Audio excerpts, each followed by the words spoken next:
Sir ఇప్పుడు C session అయిన చాలామంది ఆడవాళ్ళని చూసుకుంటే ఒక కైండ్ ఆఫ్ కంప్లెయింట్ ఉంటది వాళ్ళకి. సి సెషన్ తర్వాత అయినా లైక్ 1 ఇయర్ తర్వాత అయినా, 2 ఇయర్స్ తర్వాత అయినా ఆర్ ఎల్స్ 5 ఇయర్స్ తర్వాత కూడా వాళ్ళకి సేమ్ కంప్లెయింట్ ఉంటది. అదేంటంటే బాడీలో ఎక్కడో ఏదో ప్లేస్ దగ్గర వాళ్ళకి సెన్స్ తెలీదు. ఓకే. అది హాలుసినేషన్ అంటారా? లేకపోతే అది నిజంగా జరుగుతుందా? అంటే దీనికి 2 రకాలుగా చెప్పుకోవచ్చండి. ఓకే. చిన్న ఎగ్జాంపుల్ చెప్పాలంటే ఫర్ ఎగ్జాంపుల్ సమ్ యాక్సిడెంట్ ద్వారా కానివ్వండి, లేదంటే ఏదైనా డయాబెటిక్ అలాగా ఏదైనా హెల్త్ ప్రాబ్లమ్స్ ఉండడం వల్ల గాని యాంపుటేషన్స్ అనేవి చేస్తారండి. హ్మ్.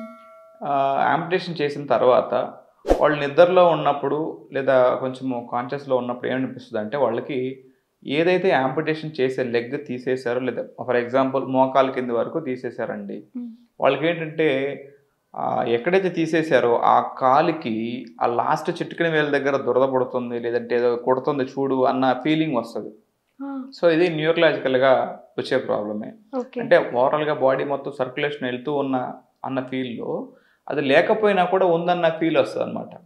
ఓకే. అది ఒకటి. అట్లని సి సెక్షన్ గురించి చెప్పారు. అయితే వాళ్ళకి క్లియర్‌గా చెప్పాలంటే బాడీ మొత్తంలో మెరిడియన్స్ అనేవి ఉంటాయండి. హ్మ్.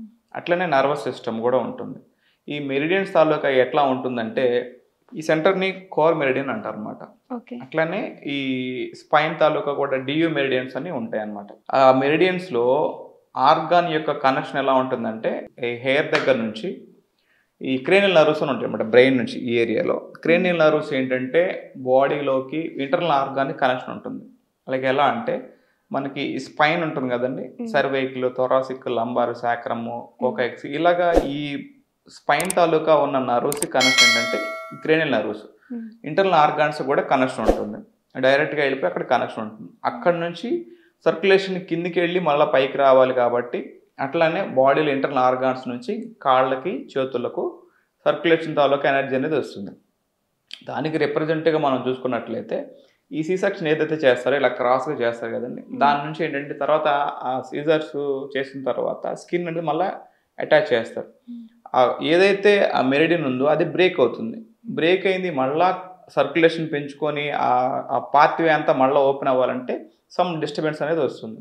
ఓకే. అలాంటి డిస్టర్బెన్స్ అవుతున్న మెరిడియన్ తాలూకా ఏదైనా ఉంటే గనక లైక్ స్ప్లీన్ కానివ్వండి, స్టమక్ కానివ్వండి, ఈ మాక్సిమం కాళ్ళకు ఉండే మెరిడియన్స్ అన్నమాట. హ్మ్. ఇక liver, gall bladder, urinary bladder, kidney ఇలాగా ఈ మెరిడియన్స్ ఏవైతే ఉన్నాయో ఆ పాత్‌వేలో వచ్చే ప్రాబ్లమ్‌నే మీరు నోటీస్ చేసి చెప్పిన ప్రాబ్లమ్ అనేది చూడొచ్చండి. అంటే సార్ మరి అది ఎప్పటికింకా అలాగే ఉండిపోతదా? ఎప్పటికింకా ఏదైనా పర్టిక్యులర్ ఏరియాలో సెన్స్ ఎక్కడైతే తెలియట్లేదో ఫరెవర్ అక్కడ సెన్స్ ఎప్పటికి తెలియకుండా అలాగే ఉండిపోతుందా? లేదండి. కొంతమందిలో 50, 60% సెన్స్ అనేది తెలిసే అవకాశం ఉంది. హ్మ్. లైక్ ఎలా అంటే ఫర్ ఎగ్జాంపుల్ ఎక్కడన్నా బోన్ ఫ్రాక్చర్ అయిందనుకోండి. హ్మ్. పీఓపీ ఏసి కొన్నాళ్ళు ఉంచిన తర్వాత తీసేస్తారు. తర్వాత దానికి ఫిజికల్ ఎక్సర్సైజ్ అనేది కల్పించాలి. హ్మ్. లేకపోతే ఆ సర్క్యులేషను లేదంటే ఆ మూవ్‌మెంట్ అనేది కొంత తగ్గుతుంది.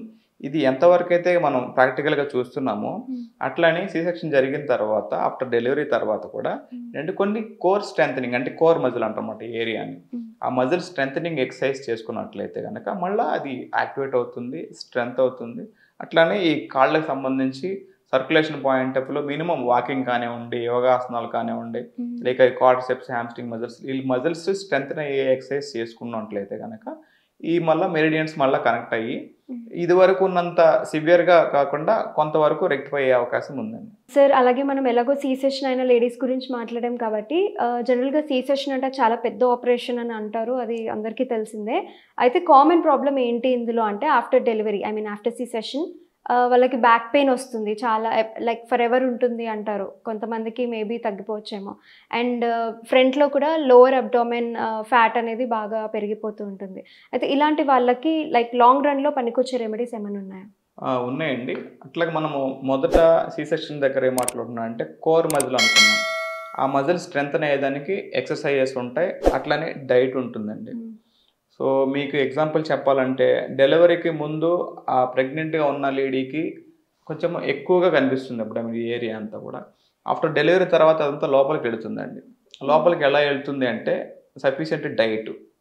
ఆ డైట్ ఏంటనేది చాలామంది మనం పల్లెటూరులో గనక చూస్తున్నట్లయితే గనక డెలివరీకి ముందు ఒకలాగా, డెలివరీ అయిన తర్వాత ఒకలాగా రూపాంతరం చెందినట్టుగా అవుతారు లేడీస్. హ్మ్. పర్టిక్యులర్‌గా బాడీకి హీట్ చేసే ఫుడ్ అనేది పెడతారండి. అప్పుడు ఏంటంటే మజిల్లో ఉన్న వాటర్ అంతా, బాడీలో ఉన్న వాటర్ అంతా కూడా వెళ్ళిపోతుంది. ఉన్న మజిల్ స్ట్రెంగ్త్గా అయ్యి స్ట్రాంగ్గా ఉంటారు. అదే ఫిజికల్ ఎక్సర్సైజ్ అంటే తెలిసి చేసినా తెలియక చేసినా కూడా ఆ డైట్ పాయింట్ ఆఫ్ వ్యూలో తీసుకోండి.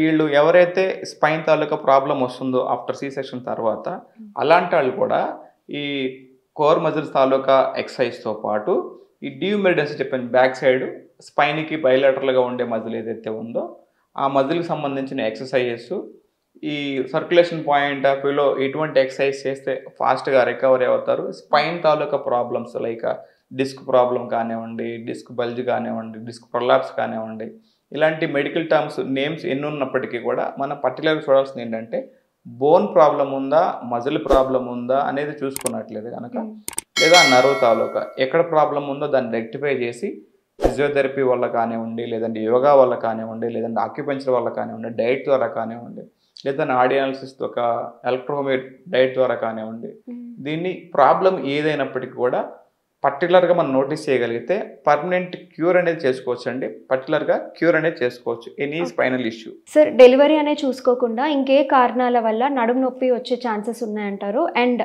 దీనికి మీ పద్ధతిలో ఏమైనా ట్రీట్మెంట్స్ ఉన్నాయా? ట్రీట్మెంట్ అయితే ఉందండి. అయితే మనకి స్పైన్ రిలేటెడ్లో లోయర్ బ్యాక్ ఎస్పెషల్లీ చూసుకుంటే కనుక, నడుము భాగం చూసుకుంటే లైక్ అక్కడ ఉండే ఆర్గాన్స్ని కూడా చూసుకోవాలి. లైక్ కిడ్నీ తాలూకా ప్రాబ్లం ఉండిందా, లేదంటే కిడ్నీ స్టోన్స్ కానివ్వండి, లేకపోతే డయాలసిస్ కండిషన్లో కానివ్వండి, లేదంటే ఇందాక మనం ముందు ఎపిసోడ్లో మాట్లాడుకున్నట్టుగా యూత్లో లేడీస్ కానీ జెంట్స్ కానివ్వండి కొంచెము స్పైన్ తాలూకా ప్రాబ్లం ఉన్న లైక్ కాల్షియము ఇలా ప్రాబ్లం ఉన్న వాళ్ళ కానివ్వండి, లేడీస్లో అయితే బ్లడ్ సర్క్యులేషన్ పాయింట్ ఆఫ్ వ్యూలో, హెచ్బి పాయింట్ ఆఫ్ వ్యూలో కానివ్వండి, ఇటు బయట జంక్ ఫుడ్స్ తీసుకోవడం వల్ల వచ్చే కాన్స్టిపేషన్ వల్ల కానివ్వండి, లేదా హార్మోన్ ఇన్బ్యాలెన్స్ వలన వచ్చే పీసీఓడి ప్రాబ్లమ్స్ వల్ల కానివ్వండి, ఏవైతే ఆర్గాన్స్ ఇంటర్నల్గా కనెక్షన్ ఏదైతే ఉందో స్పైన్ తాలూకా ఎస్పెషల్లీ లంబార్ ఏరియాలో వాటి తాలూకా ప్రాబ్లం ఉన్నప్పుడు కూడా ఈ స్పైన్ మీద లోడ్ పడుతుందండి. దాని నుంచి కూడా డిస్క్ తాలూకా ప్రాబ్లమ్స్ వచ్చే అవకాశం ఉంది. అట్లా అని ఇర్రెగ్యులర్ పొజిషన్స్ అండి.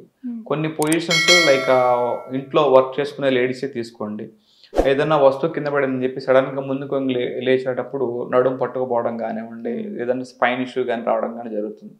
అలాంటి వాళ్ళకి ఏంటంటే మినిమం బాడీ హెల్తీగా ఉండేదానికోసము, లేదా మోషన్ ఫ్రీగా అయ్యేదానికోసం, లైక్ కిడ్నీలో స్టోన్స్ ఫామ్ అవ్వకుండా ఉండేదానికోసం, డైజెషన్ పాయింట్ ఆఫ్ వ్యూలో ఫ్రెష్గా ఉన్న ఫ్రూట్స్ సలాడ్స్ లాంటివి కానివ్వండి, డైజెషన్ తాలూకా వచ్చే ప్రాబ్లమ్స్ అటు సివియారిటీ మినిమం అవగాహన తెలుసుకొని వాళ్ళు జాగ్రత్త పడినట్లయితే ఈ ప్రాబ్లమ్స్ పెరగకుండా జాగ్రత్త పడవచ్చండి. స్పైన్ ఇష్యూ అనేది వన్స్ వచ్చిందంటే వాళ్ళు చాలా వరకు బెడ్ రెడ్నే ఉండాల్సి వస్తుంది. లైక్ బెడ్ రెడ్ ఉన్న వాళ్ళు చూసుకుంటే కనుక వూండ్స్ రావడం కానివ్వండి, మోషన్ యూరిన్ అంతా క్యాథెటర్ వేసేసి బెడ్ మీదనే ఉండాల్సిన అవసరం, బతుకుండగానే నరకాన్ని అనేది ఇక్కడ చూడొచ్చు. సో ఇలా అవ్వకూడదు అనుకుంటే కనుక వీళ్ళకి హెల్త్ అవేర్నెస్ అనేది మినిమం ఉండాలి. మినిమం అవేర్నెస్ ఉంటే కనుక ఈ ప్రాబ్లం నుంచి మనం రెక్టిఫై చేసుకోవచ్చు. చాలా thank you sir. Back pain related problems గురించి చాలా అవేర్నెస్ ఇచ్చారు. అలాగే ముఖ్యంగా లేడీస్కి, ఇంట్లో ఉండే గృహిణీలకి ఎలాంటి సమస్యలు వస్తాయి అండ్ వాటి నుంచి ఎట్లాంటి రెమెడీస్ తీసుకోవాలి, ఎలా జాగ్రత్తలు పాటించాలి అనేది చాలా చక్కగా చెప్పారు. చాలా థ్యాంక్ యూ.